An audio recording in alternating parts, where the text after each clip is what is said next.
28 second का एक video है। 28 सेकंड का ये वीडियो बहुत गौर से देखिएगा। ये इस वक्त आपके सामने है और यही 28 सेकंड बहुत सारे सवाल खड़े करता है। The Prime Minister's convoy in Bathinda has surfaced. Protesters are seen blocking the Prime Minister's convoy. Unprecedented lapse in the Prime Minister's security. Here's a new video that India Today has access now on the Prime Minister's convoy that was blocked off at a flyover. पहला सवाल ही नहीं, प्रथम दृष्टया ये बहुत साफ है कि सिक्योरिटी ब्रीच तो प्रधानमंत्री की हुई और उसके लिए फिरोजपुर के एसएसपी को निलंबित भी किया जा चुका है, सस्पेंड किया जा चुका है। ये बात पंजाब की सरकार को शायद रियलाइज हुई, इसीलिए ये कदम उठाया गया। सिक्योरिटी ब्रीच तो हुई है क्योंकि वो देश के प्रधानमंत्री हैं और इस तरह से 15 से 20 मिनट अगर उनकी गाड़ी फ्लाईओवर पर रुकी रहती है जिस भी वजह से और वहां तक लोग पहुंच जाते हैं तो बेहद सिक्योरिटी ब्रीच मानी ही जाएगी। अब ये जरा 28 सेकंड का वीडियो गौर से देखिएगा आप।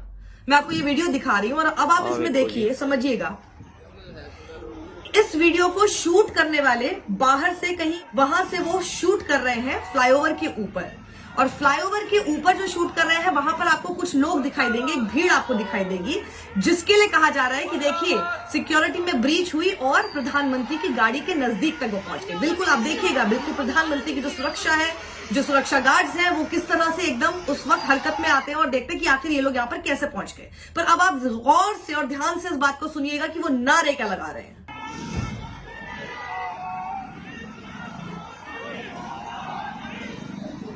दोबारा सुनाती हूं आपको, गौर से सुनिएगा क्योंकि वो लोग नारे लगा रहे हैं जो बहुत दूर से आपको आवाज आ रही है। वो नारे लगा रहे हैं श्री नरेंद्र मोदी जिंदाबाद। 2 बार आपको ये नारा सुनाई देगा, श्री नरेंद्र मोदी जिंदाबाद, और एक शख्स के हाथ में भारतीय जनता पार्टी का झंडा भी मौजूद है। अब सुनिएगा गौर से दोबारा।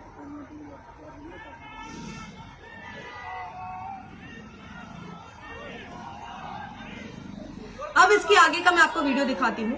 जब कुछ नीचे की तरफ जो लोग हैं वो जब वहां पर फ्लाईओवर के ऊपर मौजूद, जो मैं मान के चल रही हूं कि वो सपोर्टर है नरेंद्र मोदी के, क्योंकि वो नरेंद्र मोदी जिंदाबाद के नारे लगा रहे हैं और हाथ में भारतीय जनता पार्टी का उन्होंने झंडा लिया हुआ है, तो जब वो जिंदाबाद कहते हैं तो नीचे की तरफ से जो कुछ और लोग वहां पर होंगे उनकी तरफ से आवाज आती है मुर्दाबाद। यानी श्री नरेंद्र मोदी जब फ्लाईओवर पर जिंदाबाद कहा जाता है तो नीचे से आवाज आती है उसी वक्त मुर्दाबाद। अब सुनिए,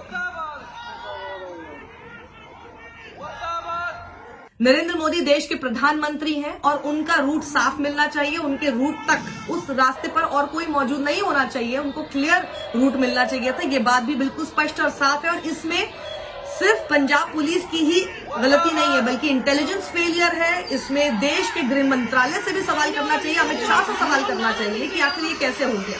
पंजाब के मुख्यमंत्री चरणजीत सिंह चन्नी ने अपना रिग्रेट, अपनी निंदा इसके लिए की है और कहा है कि हम अपने देश के प्रधानमंत्री की रिस्पेक्ट करते हैं। वहीं उन्होंने कहा कि मुझे पीएम को रिसीव करना था लेकिन मेरे साथ कुछ ऐसे लोग थे जिन्हें कोविड हो गया था, इस वजह से मैं नहीं आ सकता था। और फिर उन्होंने कहा कि हमने पीएमओ को ये बताया था कि अपना विजिट वो डिसकंटिन्यू करें क्योंकि बहुत ही खराब वेदर कंडीशंस और साथ ही आंदोलन भी हो रहे हैं। हमें कोई इन्फॉर्मेशन नहीं थी कि पीएम नरेंद्र मोदी ने सडन अचानक से अपना रूट चेंज किया। There was no security lapse, हमारी तरफ से कोई सिक्योरिटी लैप्स नहीं हुआ। दूसरी चीज, बीजेपी के ही क्या वो कार्यकर्ता है जो वहां तक पहुंच गए फ्लाईओवर तक? वो कौन है और उनकी पहचान होनी चाहिए, वो आखिर वहां तक कैसे पहुंच गए? क्योंकि नरेंद्र मोदी की जो सुरक्षा है उसमें बीजेपी के भी लोग नहीं पहुंच सकते इस तरह से। तो बीजेपी के भी लोग प्रोटेस्ट, अगर जिसको प्रोटेस्टर कहा जा रहा है लेकिन है वो बीजेपी के लोग और हाथ में उनके भारतीय जनता पार्टी का झंडा है, वो भी वहां कैसे पहुंचे? इसका जवाब उसी तरह से पंजाब की सरकार को देना पड़ेगा, उसी तरह से गृह मंत्रालय को भी देना पड़ेगा। ये लोग कैसे पहुंच गए प्रधानमंत्री के इतने करीब, और इसकी जांच होनी बेहद जरूरी है। मुझे सबसे ज्यादा बस इस बात का डर है कि ये बात सिर्फ एक इलेक्शन इशू और उसके अंदर सिंपथी इशू, मेलोड्रामा भी उसमें हो गया क्योंकि देश के प्रधानमंत्री ने इतनी गंभीर बात को व्यंग्यात्मक कर दिया, उसको इलेक्शन मोड में जाके ले गए कि देखिए मैं कैसे बच के आया हूं, उसके लिए सीएम का शुक्रिया। अरे भाई गंभीर इशू है, गंभीर इशू उठाइए ना आप व्यंग क्यों कर रहे हैं, आप तंज क्यों कर रहे हैं, आप पूरा एक दूसरे के ऊपर छीटाकशी जैसा कुछ क्यों हो रहा है? आप देश के प्रधानमंत्री हैं, आपकी गरिमा है उस पद की, और आपका सवाल भी बिल्कुल जायज होना चाहिए कि सिक्योरिटी ब्रीच कैसे हुई और क्यों हुई। इस पूरे मुद्दे पर ये गंभीर सवाल बनते हैं, क्या ये रूट आखिरी समय पर बदला गया? अगर हाँ, तो अचानक रूट क्यों बदला गया और किसके कहने पर बदला गया। साथ ही पंजाब पुलिस को इस बदले हुए रूट के बारे में क्यों नहीं बताया गया और रैली रद्द करने की सलाह अगर दी गई थी तो अनसुना क्यों किया गया। हमारे देश के इंटेलिजेंस को क्या हो गया है, ये कौन सा इंटेलिजेंस फेलियर है। नहीं, ये सारी बातें कही जा रही हैं, सब बोला जा रहा है कि जी ये इसलिए सब चीजें हो गई, इसलिए किया जा रहा है क्योंकि वहां पर भीड़ नहीं पहुंची, वहां कोई नहीं आया था, खाली कुर्सियां दिखाई दे रही थी। वहां पर स्टेज पर वैसे अमरिंदर सिंह तो पहुंच ही गए थे, वो सब चीजें बाद की बात है अगर होती, लेकिन सिक्योरिटी ब्रीच हुई है शायद, ये तो बात सही है ना। और सिक्योरिटी ब्रीच हुई है इसीलिए तो आपको अपने एसएसपी को सस्पेंड करना पड़ गया।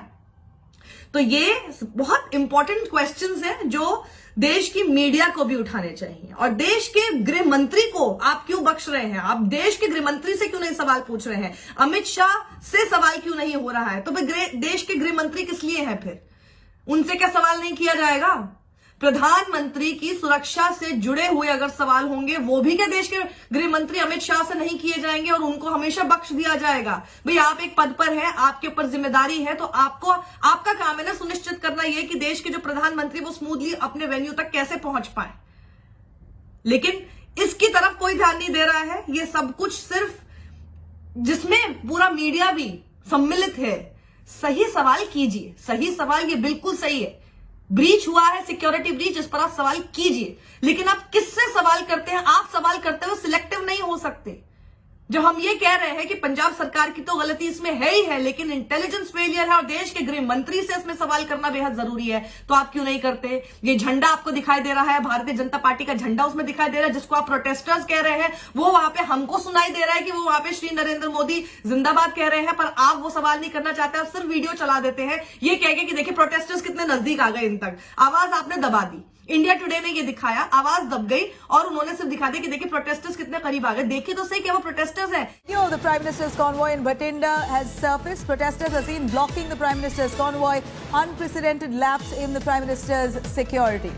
Here's a new video that India Today has access now on the Prime Minister's convoy that was blocked off at a flyover. Yes, ये सवाल आपका होना चाहिए कि भले वो भारतीय जनता पार्टी के भी लोग हैं, वो इतने करीब कैसे आ सकते हैं, लेकिन क्या वो वाकई प्रोटेस्टर्स हैं, क्योंकि वो तो जिंदाबाद कर रहे हैं, नरेंद्र मोदी जिंदाबाद, और पीछे से नीचे से कहीं से कोई वीडियो बना रहा है, उसके आसपास से आवाज आ रही है मुर्दाबाद।